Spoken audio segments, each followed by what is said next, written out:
shot in 4K ultra high definition. Your number one source for local news. WRAL News. Coverage you can count on. Good morning. We are heating back up, nearing 90 today, but it's about to get a lot hotter. I'll let you know when we'll be in the upper 90s coming up. And Governor Roy Cooper is no longer on a short list as a potential vice president pick. Just ahead, why the governor says he doesn't want to be considered, and we hear from a political analyst about what this means for our state. A search is underway for a man who authorities say nearly hit a deputy with a car while trying to escape arrest. Why deputies were looking for him in the first place.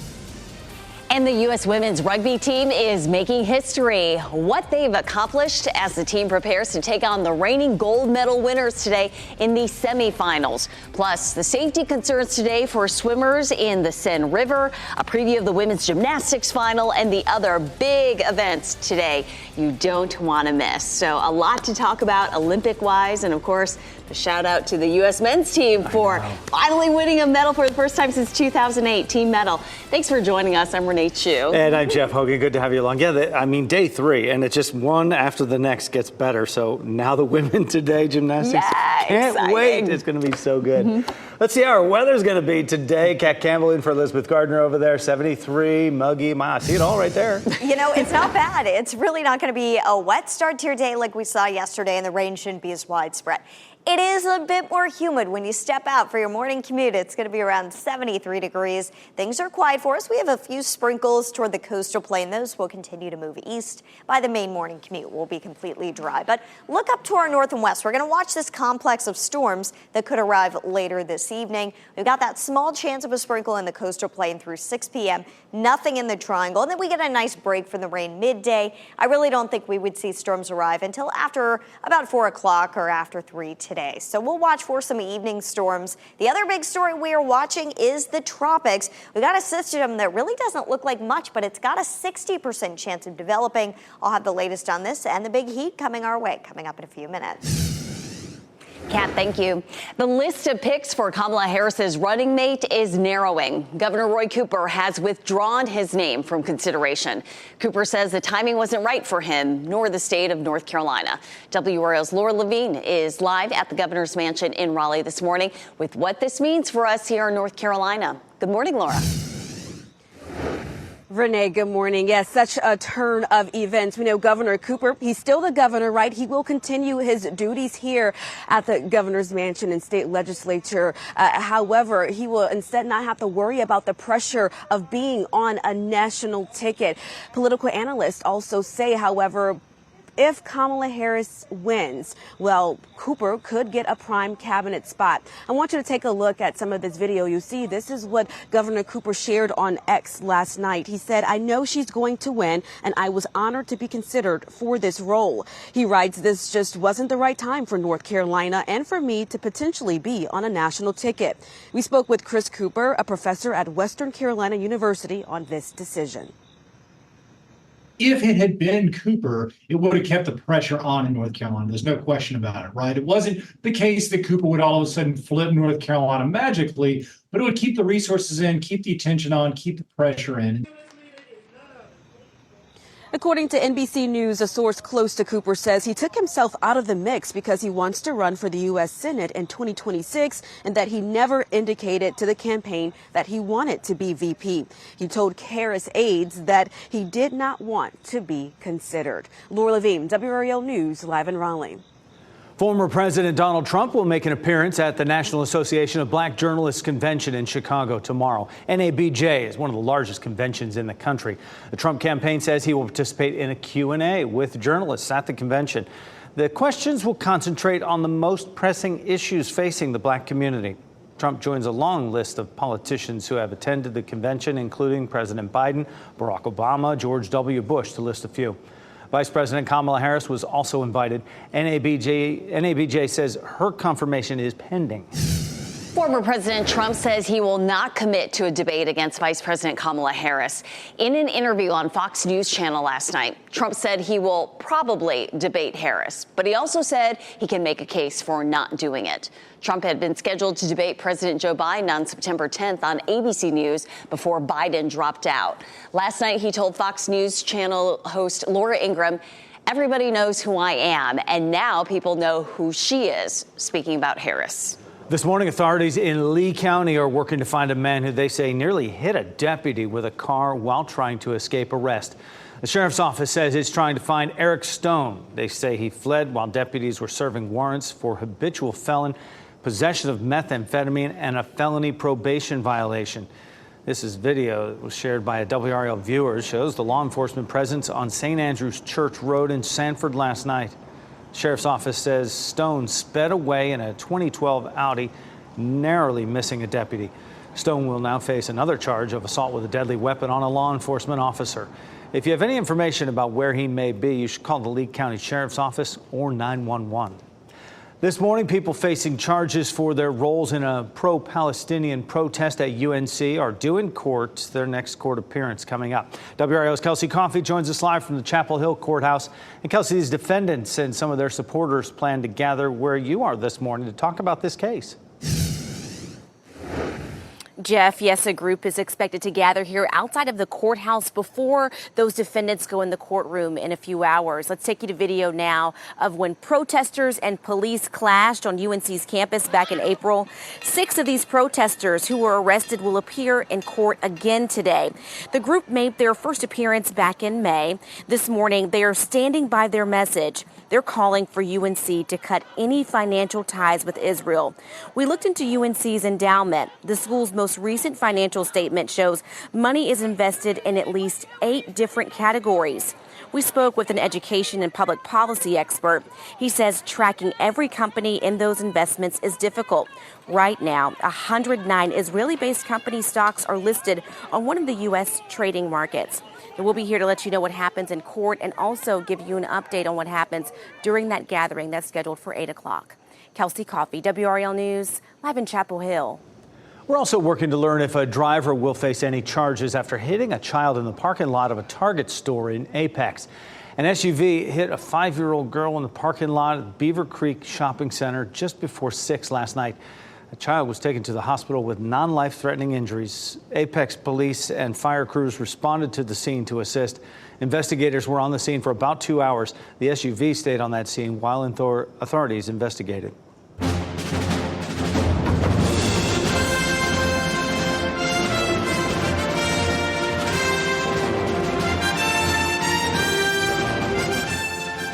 New this morning, Olympic organizers have postponed the men's triathlon scheduled for this morning. They say the Seine River is still unsafe for swimming. So organizers postponed the event to tomorrow. It's now scheduled to take place after the end of the women's triathlon. Officials say they could move the race to Friday if need be. Ahead of the Olympics, the city of Paris spent about $1.5 billion to clean up the polluted Seine. The hope was to get the river clean enough for swimming. We knew this was going to be an issue. The efforts have not been enough. Team USA's women's gymnastics team will be looking to bring home gold today. We'll also be closely watching NC State's Catherine Burkhoff as she swims for gold in the 100-meter backstroke. Our coverage on WRAL gets started at 9 this morning with men's beach volleyball. At 11:30 on WRAL, Duke's Sierra Burdick at the Team USA 3-on-3 women's basketball team plays Germany. Then at 12:15, it's the women's gymnastics team final. And at 2:30, swimming coverage gets started on WRAL. That includes NC State's Burkhoff going for that gold in the 100-meter backstroke. Simone Biles will compete in all 4 events during the finals today, despite injuring her calf. Her coach says she felt the pain after her performance in the qualifying round on Sunday. And remember, tune in 12:15 to see the team compete. This morning, the U.S. women's rugby team will try and continue their historic Olympic run as they face reigning gold medal winners New Zealand. This is the first time either the men's or women's rugby team, U.S. rugby team, has advanced to the semifinals. You can watch them play New Zealand this morning at 9:30. Let's take a look at where the medal count stands this morning. USA leading right now. We have 20 total medals. France is in second place with 16 medals, and Japan and China both have 12. We have a viewing guide on WRAL.com where you can follow your favorite sports and athletes. Find the complete schedule day by day, what is on each channel and streaming on WRAL.com. Search Olympic schedule. Been stuck on 3 golds for a little while. That'll change today. Jury deliberations will continue this morning in the trial of Henderson Atwater. Atwater's accused in a string of pellet gun shootings from 2020 to 2021. He sat in jail for nearly 3 years, maintaining his innocence, and last year his case ended in a mistrial. The state says it's too much of a coincidence that Atwater's vehicle was seen at nearly all of these shootings. His attorneys question the quality of that evidence. Deliberations will get underway again this morning at 9:30. Protests and vigils are happening across the country after the shooting death of a woman at the hands of an Illinois deputy. I am sorry. She called for help and we failed her. The apology from an Illinois sheriff to the family and friends of Sonia Massey. And visitors to Dollywood get trapped as a flash flood sweeps through the park. We'll have a look at that damage after the storm. And we'll give you a live look at North Hills in Raleigh. Today won't be quite as wet as yesterday. Meteorologist Kat Campbell will join us after the break to time out when we could see some rain later today.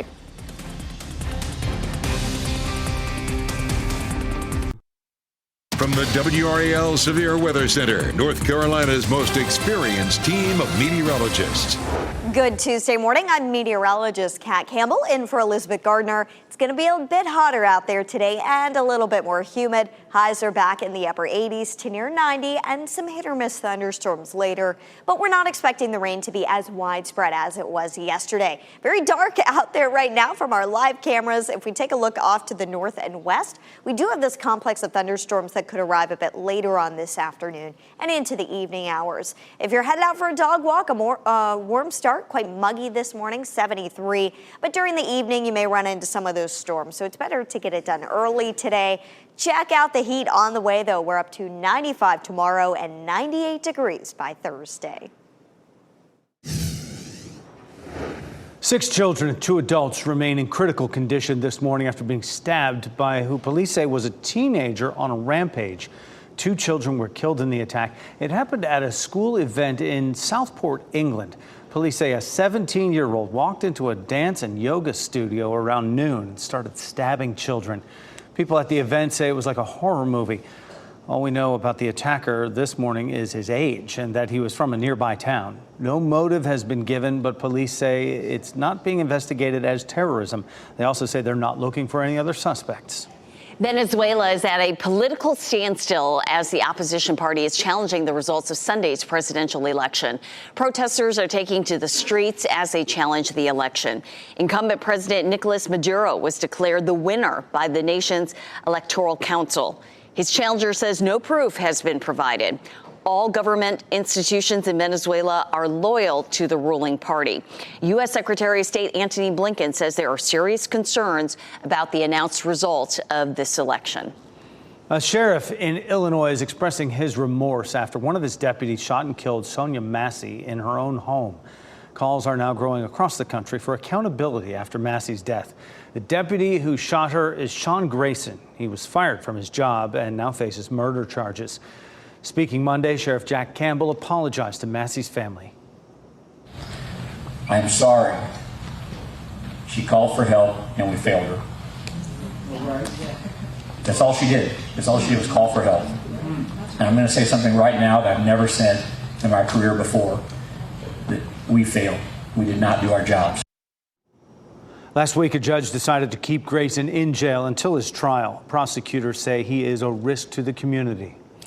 The ex-husband of a woman accused of murdering her children told WRAL Investigates he was shocked when he learned of her arrest. Avante Devin from Fayetteville is charged in the murders of 2 of her adopted children, Blake and London. Devin was married to Tyson Alvarez for 10 years, from 1996 until 2006. That was before Devin adopted 5 children in North Carolina. Alvarez says he had a feeling Devin was keeping something from him when they were married. He described her as paranoid and says she never wanted to share information about herself to anyone, even him. But that's what got me after all the years of not telling me the truth and never being forward or telling me anything about her past. To read more on this story and watch our previous WRAL Investigates coverage, go to WRAL.com. A Durham woman charged with abducting her son has been ordered to have no contact with him. Mariah King appeared in court for the first time yesterday, and WRAL had the only camera in the courtroom. King set off a day-long manhunt and Amber Alert when police say she took her son, Gian, from a home on Benjamin Street. She was emotional when the prosecutor requested that she have no contact with her son. King's attorney asked for her bond to be reduced, but the judge kept it at $20,000. You can share your thoughts today about 3 new park projects in Southeast Raleigh. The city is hosting an open house event tonight to talk about the new projects. Designers will talk about their plans for the John Chavis Aquatic Center and Heritage Plaza, the John P. Green Community Center, and South Park Heritage Walk. City leaders say this will help them decide how to move forward with these projects. One step in many for community engagement and open houses. We also have a community advisory group. So collectively, these comments will be shared and shared forward to our Parks Board, and then eventually the City Council will make a recommendation on how to proceed. So your feedback is important. You can drop into the open house at John Chavis Memorial Park anytime between 4 and 7 tonight. Lovingood here in the WRAL Life Center with an update that's unfolding right now. So I'm watching very carefully to see what is unfolding this morning in regard to the Seine River quality update that we're expected to see here in a little bit. Right now, this is a live image, but there are people kind of getting ready to discuss what we may learn about the river quality. You may recall the heavy rain that fell during the opening ceremony days. Well, that caused the water quality levels in the Seine River to be affected. And so we saw Sunday's training sessions for the triathlon canceled. We saw yesterday's training sessions canceled. And so the idea, hopefully, is to know what the situation will be today. I'm going to listen in and see what they say, and I'll report back here on the WRAL Live Center. Chris, thanks for that update. 4:49 is the time right now, and when you step outside today, it may feel a little more muggy than yesterday. Kat Campbell's in the WRAL Severe Weather Center. Still pretty comfortable out there, though. You know, it's late July. We're almost to August. You expect it this time of year. I mean, it could get a lot more muggy than this, so not all that bad. At least we're not in the upper 70s to near 80 for lows like we were earlier in the month. But out there today, it's a quiet start. Some clouds in the sky. You'll notice those once the sun comes up. 73 in the Triangle, as well as Fayetteville. 70 in Roxborough, our coolest spot on the map.